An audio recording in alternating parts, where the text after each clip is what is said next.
Cable ties and restraint chairs like those used in Guantanamo Bay could be used on children in custody if new laws pass the Northern Territory Parliament next month.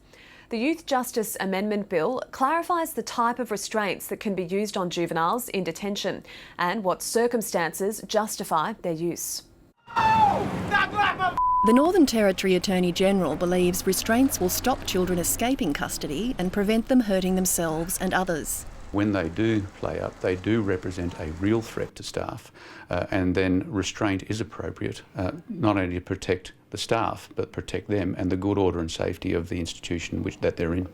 John Elferink wants to spell out which mechanical restraints can be used on children as young as 10 after the government was embarrassed by a string of escapes from the Dondale Youth Detention Centre last year.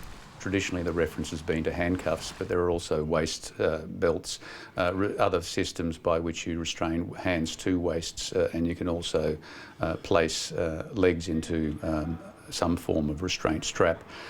Contemplation also to restraint chairs. Are things such as cable ties and spit masks included on that list? If necessary, that's something that would be considered as we move forward.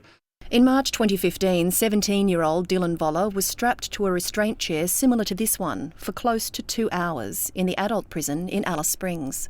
He had a bag or a mask or something maybe tied over his head or put on his head, and he was restrained in a chair or something for quite a bit of time.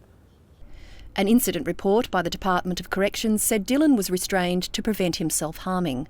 I think that these amendments will mean that sort of quite disturbing incident is unlikely to be repeated.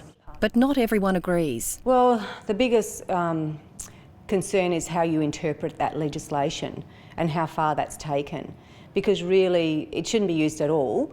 Parliament will debate the changes in May. Kate Wild, ABC News, Darwin.